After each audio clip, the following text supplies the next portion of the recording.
Hello everyone, आप सभी का स्वागत है हमारे यूट्यूब चैनल में। और आज की इस वीडियो में हम प्रोबेबिलिटी ये यूनिट को कंटिन्यू करते हुए इसमें एक प्रॉब्लम सॉल्व करने वाले हैं। और आज ये हमारा प्रोबेबिलिटी का लेक्चर नंबर 5 है। तो चलिए इस वीडियो की शुरुआत करते हैं। तो देखो, आज हमें जो प्रॉब्लम सॉल्व करना है वो आपके सामने है। हम क्वेश्चन पढ़ेंगे। क्वेश्चन में लिखा है, a game of chance consist of spinning an arrow which comes to rest pointing at one of the numbers 1, 2, 3, 4, 5, 6, 7, 8 and these are equally likely outcomes. What is the probability that it will point at? यहाँ पे हमें 4 सब question दिए हैं। पहला है 8, second है N odd number, third है अ नंबर ग्रेटर देन 2 और फोर्थ है नंबर लेस देन 9। तो यहाँ पे हमें क्वेश्चन में ये बताया गया है कि यहाँ पे एक स्पिनिंग एन एरो वाला गेम है। यहाँ पे जो गेम में एक एरो है वो पूरे 8 नंबर्स पे स्पिन कर रहा है और वो स्पिन होने के बाद एक कोई भी एक नंबर पे रेस्ट होता है। मींस वो स्पिन होने के बाद कोई एक नंबर पे उसका पॉइंट आता है, या तो 1 पे आता है, या तो 5 पे आता है, या तो 4 पे आता है, या तो 7 पे आता है, 8 पे। तो हमें यहाँ पे ये प्रोबेबिलिटी फाइंड आउट करनी है कि क्या वो पॉइंट 8 पे आके रुकता है, क्या वो पॉइंट एन ऑड नंबर पे आके रुकता है, क्या वो एरो अ नंबर ग्रेटर देन 2 पे आके रुकता है, या अ नंबर लेस देन 9। तो हमें यहाँ पे ये 4 प्रोबेबिलिटी यहाँ फाइंड आउट करनी है और ये पूरा हम प्रॉब्लम आज सॉल्व करने वाले हैं। तो चलिए इस प्रॉब्लम को सॉल्व करना स्टार्ट करते हैं। तो सबसे पहले हम यहाँ गिवन में टोटल आउटकम्स लिख लेंगे। तो हम यहाँ लिखेंगे टोटल आउटकम्स। तो यहाँ पे देखो, जब ये एरो स्पिन कर रहा है तो अब ये 8 नंबर से यहाँ पे एक सर्कल में ये जो गेम है इसमें 8 नंबर्स है। मींस वो 8 नंबर्स में से कोई एक नंबर पे आके रुक रहा है। मींस यहाँ पे जो टोटल आउटकम्स वो हो गए 8। तो हम यहाँ लिख लेंगे टोटल आउटकम्स है 8। अब इसमें से हमें ये 4 प्रोबेबिलिटी फाइंड आउट करनी है। तो सबसे पहले हम फर्स्ट प्रोबेबिलिटी फाइंड आउट करनी है कि क्या वो जो एरो है वो 8 पे आके रुकता है, उसकी क्या प्रोबेबिलिटी है वो हमें यहाँ फाइंड आउट करनी है। तो हम यहाँ पे लिख लेंगे फर्स्ट के लिए, let A be the event for getting a number 8। तो हम यहाँ पे सबसे पहले फेवरेबल आउटकम लिख लेंगे। तो फेवरेबल आउटकम्स है 1 क्यों? क्योंकि यहाँ पे जो पूरा स्पिनिंग व्हील है उसमें 8 एक ही है, इसलिए यहाँ पे फेवरेबल आउटकम्स हो गए 1। और टोटल आउटकम्स है 8, हमने ऊपर मेंशन किया है टोटल आउटकम्स 8।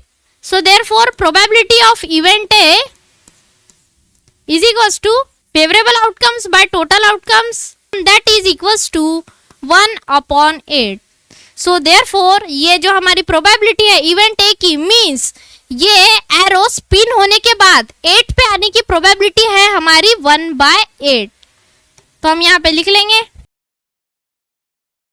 तो हमने यहाँ पे स्टेटमेंट में ऐसा लिख लिया है कि probability of getting a number 8 is 1/8।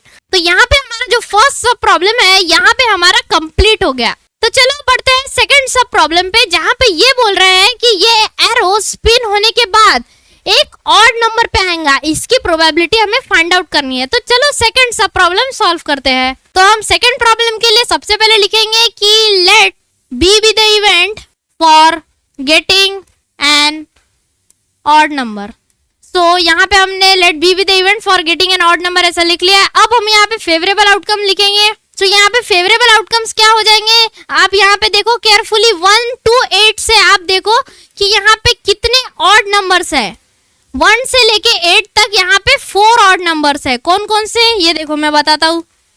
यहाँ पे 1 एक ऑड नंबर है, यहाँ पे 3 एक ऑड नंबर है, यहाँ पे 5 एक ऑड नंबर है और यहाँ पे 7 एक ऑड नंबर है। तो अब व्हील में देखो, अगर यहाँ समझ में नहीं आया तो यहाँ व्हील में देखो, यहाँ पे व्हील में 1 एक ऑड नंबर है, 3 एक ऑड नंबर है, 5 एक ऑड नंबर है और 7 एक ऑड नंबर है। मतलब यहाँ पे कुल मिला के टोटल यहाँ पे 4 ऑड नंबर्स है 8 में से। तो यहाँ पे फेवरेबल आउटकम्स हो गए 4, ठीक है, और टोटल आउटकम्स हमारे हो जाएंगे 8। सो देयरफॉर हमें यहाँ पे ऐसा लिख सकते हैं probability of event B is equals to favorable outcomes upon total outcomes, that is equals to 4/8। इसको और रिड्यूस कर सकते हैं, हाँ रिड्यूस कर सकते हैं। तो ये हो जाएगा 4/8 का 1/2। तो यहाँ पे ये जो प्रोबेबिलिटी हमने फाइंड आउट की है of getting an odd number है 1/2। मतलब अगर ये एरो स्पिन करेगा सो एंड ऑड नंबर आने की प्रोबेबिलिटी 1/2 है। सो हम यहाँ पे नीचे देयरफॉर स्टेटमेंट में लिख लेंगे। तो देयरफॉर हमने यहाँ पे नीचे स्टेटमेंट में लिख लिया है probability of getting an odd number is 1/2। और यहाँ पे हमारा ये जो सेकंड सब प्रॉब्लम है वो भी यहाँ पे कंप्लीट हो गया। तो चलो बढ़ते हैं थर्ड सब प्रॉब्लम की तरफ। देखो थर्ड सब प्रॉब्लम में क्या लिखा है, अ नंबर ग्रेटर देन 2। मीन्स हमें ये प्रोबेबिलिटी फाइंड आउट करना है कि जब ये एरो स्पिन करेगा तो जो नंबर आएगा वो ग्रेटर देन 2 आने की क्या प्रोबेबिलिटी होंगी। तो चलो थर्ड वाला हम सॉल्व करके बताते हैं। तो चलो यहाँ पे थर्ड वाले के लिए हम लिख लेंगे let C be the event for getting a number greater than 2। तो यहाँ पे हमने ऐसा लिख लिया है। अब हम यहाँ पे फेवरेबल आउटकम्स लिखते हैं। तो फेवरेबल आउटकम्स यहाँ पे क्या हो जाएंगे, तो देखो यहाँ पे हमें सबसे पहले दिया है अ नंबर ग्रेटर देन 2। मीन्स हमें 2 को इंक्लूड नहीं करना है। यहाँ पे ये मोस्ट इंपॉर्टेंट चीज है, हमें 2 को इंक्लूड नहीं करना है, ग्रेटर देन 2 बोला है। मीन्स हमें कौन कौन से नंबर्स इंक्लूड करना है, ये देखो हमें यहाँ पे 1 और 2 को छोड़ के हमें यहाँ पे 3 को इंक्लूड करना है, हमें यहाँ पे 4 को इंक्लूड करना है, 5 को करना है, 6 को करना है, 7 को करना है और 8 को करना है। मीन्स टोटल कितने नंबर हो गए, 1 2 3 4 5 6। तो यहाँ पे हमारे फेवरेबल आउटकम्स हो गए 6 और टोटल आउटकम्स हो गए 8। सो देयरफॉर हम यहाँ पे नीचे ऐसा लिख लेंगे probability of event C is equals to favourable outcomes upon total outcomes is equals to 6/8। So 6/8 को हम और रिड्यूस कर सकते हैं, बिल्कुल कर सकते हैं। तो ये हो जाएगा, हम दोनों को 2 से डिवाइड करेंगे, सो ये हो जाएगा 3/4। तो देखो इसको रिड्यूस कर सकते हैं क्या, नहीं, इसको और रिड्यूस नहीं कर सकते। मींस ये हमारी फाइनल प्रोबेबिलिटी मिल चुकी है अ नंबर ग्रेटर देन 2 की। मींस अगर वो जो स्पिनिंग एरो है वो स्पिन होने के बाद अ नंबर ग्रेटर देन 2 पे रेस्ट करेगा तो उसकी प्रोबेबिलिटी होगी 3/4। तो हम यहाँ पे नीचे स्टेटमेंट में ऐसा लिख लेंगे। तो देखो हमने यहाँ पे नीचे स्टेटमेंट में ऐसा लिख लिया है कि probability of getting a number greater than 2 is 3/4। और यहाँ पे हमारा ये जो थर्ड सब प्रॉब्लम है वो भी यहाँ पे कंप्लीट हो गया। अब बचा लास्ट प्रॉब्लम, वो है अ नंबर लेस देन 9। मीन्स हमें यहाँ पे ये प्रोबेबिलिटी फाइंड आउट करना है कि जब ये स्पिनिंग एरो स्पिन करेगा तो वो उस रेस्ट पे आने के बाद उसकी प्रोबेबिलिटी क्या होंगी कि वो एक नंबर पे रहेगा जो लेस देन 9 है। तो ये तो फोर्थ वाला सबसे इजी सब प्रॉब्लम है, ये सबको आ जाएगा। तो चलो ये फोर्थ वाले को सॉल्व करते हैं। तो हम अभी फोर्थ वाला कर रहे हैं, तो हम यहाँ पे लिख लेंगे let D be the event for getting a number less than 9। So यहाँ पे फेवरेबल आउटकम्स क्या हो जाएंगे, यहाँ पे फेवरेबल आउटकम्स हो जाएंगे 8 कैसे, क्योंकि यहाँ पे देखो यहाँ पे आपको बोला है अ नंबर लेस देन 9। अब नंबर लेस देन 9 तो ये सभी है, ये 1 से लेके 8 तक सारे नंबर लेस देन 9 है। मींस ये ऑल नंबर्स, ये जो सारे नंबर्स यहाँ स्पिनिंग व्हील में दिए हुए हैं, हम ये सारे नंबर्स को इंक्लूड करेंगे फेवरेबल आउटकम्स में। तो फेवरेबल आउटकम्स हो गए 8 और यहाँ टोटल आउटकम लिख लेते हैं, तो टोटल आउटकम्स भी हो गए 8। सो देयरफॉर हम यहाँ लिख लेंगे probability of event D is equals to favourable outcomes upon total outcomes that is equals to 8/8। 8/8 क्या होगा, 8/8 होगा 1। सो ये प्रोबेबिलिटी हमें मिल चुकी है, फाइनल प्रोबेबिलिटी अ नंबर लेस देन 9। यहाँ पे जितने भी यहाँ नंबर है वो हम सारे नंबर्स को फेवरेबल आउटकम्स में इंक्लूड करेंगे।